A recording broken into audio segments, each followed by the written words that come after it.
warahmatullahi wabarakatuh. Perkenalkan, nama saya Adilia Salsabila. Dan saya Nur Laila.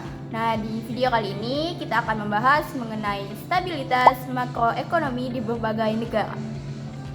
Stabilitas harga dan varian output menjadi dua indikator penting dalam menilai kesehatan makroekonomi suatu negara.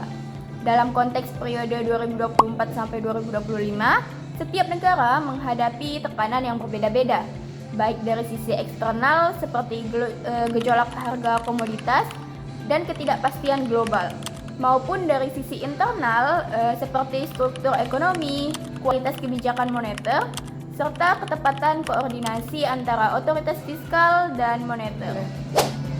Indonesia pada 2025 menampilkan kondisi inflasi yang relatif stabil dan tingkat headline di bawah 3%, yang berada dalam kisaran target BI sebesar 2,5%, kurang lebih 1%. Ini menunjukkan keberhasilan Bank Indonesia dalam menjaga ekspektasi inflasi melalui bauran kebijakan suku bunga, intervensi stabilitas nilai tukar, serta koordinasi erat dengan pemerintah dalam tim pengendalian inflasi. Varian inflasi di Indonesia tercatat menurun dibanding periode pasca pandemi, di mana ketidakpastian global dan kenaikan harga energi sebelumnya sempat menimbulkan volatilitas tinggi. Namun demikian, stabilitas ini bukan tanpa risiko.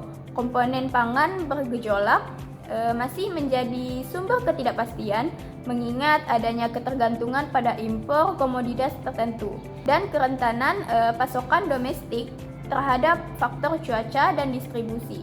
Dari sisi output, pertumbuhan GDP Indonesia selama 2024 sampai 2025 relatif stabil tanpa lonjakan atau kontraksi tajam, sehingga varian pertumbuhan antara kuartal berada pada level moderat. Meskipun stabil, ekonomi tetap sensitif terhadap guncangan eksternal seperti harga minyak atau perlambatan mitra dagang utama. Dengan demikian, stabilitas makro Indonesia dapat dikatakan baik, namun memerlukan perhatian terhadap sisi pangan dan daya beli masyarakat. Berbeda dengan Indonesia, Inggris memasuki 2025 dengan kondisi inflasi yang mulai menurun setelah beberapa tahun berada jauh di atas target Bank of England. Meski tren penurunan ini menunjukkan arah yang positif, varian inflasi tetap lebih tinggi dibanding negara-negara yang mengatur harga konsumen secara lebih ketat. Nah, eksposur Inggris terhadap harga energi global, terutama setelah krisis energi Eropa, membuat inflasi ini cukup sensitif terhadap perubahan harga komoditas tersebut. Nah, di sisi pertumbuhan ekonomi, varian output Inggris masih relatif besar karena beberapa kuartal mengalami stagnasi, sementara kuartal lain menunjukkan pemulihan yang terbatas. Struktur ekonominya yang padat, sektor jasa, dan tingginya ketergantungan pada permintaan domestik membuat Inggris rentan terhadap perubahan keyakinan konsumen. Dengan demikian, stabilitas makro Inggris masih tergolong rapuh meskipun inflasi mulai mendekati target. Negara Malaysia menunjukkan gambaran yang lebih positif dibanding banyak negara lain di kawasan. Sepanjang 2025, inflasi Malaysia relatif rendah, stabil dan terkendali dengan headline sekitar 1,3% dan core inflation mendekati 2%. Bank Negara Malaysia atau BNM berhasil menjaga stabilitas ini melalui kebijakan komunikasi yang jelas, konsisten dan dapat diprediksi sehingga ekspektasi inflasi publik tetap terjaga. Varian inflasi Malaysia menurun karena fluktuasi harga konsumen yang semakin kecil, mencerminkan keberhasilan kebijakan makro dan struktur pendapatan rumah tangga yang relatif stabil. Dari sisi GDP, pertumbuhan ekonomi Malaysia cukup terdiversifikasi dengan kontribusi dari ekspor elektronik, jasa, dan sektor manufaktur. Varian output juga moderat karena tidak ada guncangan besar dalam permintaan global. Sepanjang periode tersebut, meski demikian, Malaysia tetap mengalami risiko eksternal, terutama dari perlambatan ekonomi. China sebagai mitra dagang utama. Secara keseluruhan, stabilitas makro Malaysia tergolong kuat dengan varians inflasi rendah dan varians output terkendali. Adapun negara Thailand menghadirkan situasi yang unik karena inflasinya justru sangat rendah hingga memasuki zona negatif. Nah, ini menunjukkan adanya risiko deflasi. Rendahnya inflasi memang menyebabkan varians inflasi kecil karena harga relatif tidak berfluktuasi, tetapi ini tidak selalu menjadi indikator stabilitas positif. Nah, deflasi yang berlangsung lama mendorong perilaku menunda konsumsi dan juga investasi, yang pada akhirnya menekan permintaan domestik. Varians output Thailand memang rendah, tetapi ini lebih disebabkan oleh rendahnya pertumbuhan ekonomi yang stagnan. Resiko struktural seperti pemulihan pariwisata yang lambat pasca pandemi, lemahnya konsumsi rumah tangga, serta terbatasnya ekspansi sektor industri membuat ekonomi Thailand bergerak datar dalam kurun waktu tertentu. Nah, kondisi ini menunjukkan bahwa stabilitas statistik tidak selalu berarti ekonomi sehat, karena pertumbuhan yang rendah dan deflasi justru menjadi sinyal ketidakstabilan jangka panjang. Nah, sedangkan negara Filipina menampilkan tren perbaikan inflasi dengan penurunan menuju 1,5 sampai 1,7% per tahun pada akhir 2025. Fluktuasi bulanan inflasi yang mengecil menyebabkan varians inflasi menurun, mencerminkan peningkatan efektivitas kebijakan moneter Bank Sentral Filipina. Meskipun stabil dari sisi harga, pertumbuhan GDP Filipina masih menunjukkan variasi moderat. Konsumsi domestik sebagai motor utama ekonomi mengalami naik turun, sebagian karena tekanan inflasi pada tahun sebelumnya dan perubahan kondisi ketenaga kerjaan.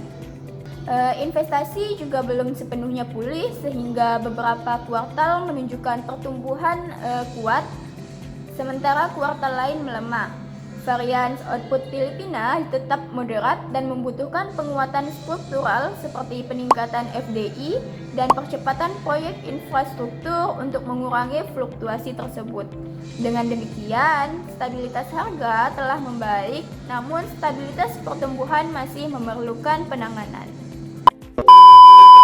Kemudian negara Jepang, setelah puluhan tahun menghadapi deflasi, memasuki fase di mana inflasi bergerak stabil yaitu di atas 2%. Ini merupakan perkembangan yang penting karena inflasi yang terkendali itu menunjukkan bahwa pemulihan permintaan dan keberhasilan kebijakan Bank of Japan dalam normalisasi moneter. Nah, varians inflasi menurun menandakan bahwa perubahan harga tidak lagi terlalu fluktuatif seperti pada periode sebelumnya. Meskipun kondisi harga membaik, varians output Jepang tetap rendah, tetapi pertumbuhannya masih lambat. Ini mencerminkan tantangan jangka panjang negara tersebut seperti penuaan penduduk, rendahnya produktivitas, dan juga ketergantungan pada impor energi. Stabilitas Jepang terlihat dari sisi statistik, tetapi rentan terhadap guncangan eksternal maupun internal. Nah, sehingga perlu diinterpretasikan secara hati-hati. Kemudian negara Amerika Serikat memasuki 2025 dengan tren inflasi yang menurun dari puncaknya. Meskipun komponen jasa inti tetap memberikan volatilitas, sehingga varian inflasi belum sepenuhnya stabil. Fed mengambil langkah penyesuaian suku bunga sebagai respon terhadap pelemahan ekonomi, yang menimbulkan interpretasi pasar bahwa siklus ekonomi sedang memasuki fase pelambatan. Varians GDP Amerika Serikat meningkat sedikit akibat perubahan tajam pada kebijakan suku bunga beberapa tahun terakhir, terutama setelah periode pengetatan agresif. Terlepas dari fluktuasi tersebut, ekonomi Amerika tetap lebih kuat dan lebih unggul dibanding negara-negara berkembang karena memiliki pasar tenaga kerja yang fleksibel dan sektor keuangan yang dalam. Dengan demikian, stabilitas makro Amerika Serikat tetap tinggi meski terdapat volatilitas pada aspek tertentu. Kemudian negara Cina. China menampilkan kondisi makro yang lebih kompleks pada akhir 2025. CPI konsumen relatif stabil dengan kenaikan yang moderat, sehingga varians inflasi konsumen rendah. Nah, namun pada saat yang sama, deflasi produsen masih berlangsung dengan variansi yang tinggi, menggambarkan tekanan berat pada sektor manufaktur dan juga sektor industri. Keseimbangan antara stabilitas harga konsumen dan juga volatilitas harga produsen menciptakan stabilitas makro yang tidak merata. Output Cina, terutama di sektor industri, mengalami fluktuasi karena lemahnya permintaan global, pembatasan properti, serta ketidakseimbangan struktural. Nah, kebijakan longgar dari PBOC membantu menjaga likuiditas, tetapi tidak serta-merta memperkuat permintaan domestik secara merata. Oleh karena itu, China menunjukkan kondisi yang stabil dari sisi inflasi konsumen, tetapi tidak dari sisi output. Sedangkan negara Afrika Selatan memperlihatkan perbaikan pada varians inflasi setelah kebijakan pengetatan moneter yang agresif. Sebelumnya berhasil menurunkan inflasi. Repo rate diturunkan menjadi 6,75% pada November 2025, mencerminkan kekayaan SARB bahwa inflasi terkendali.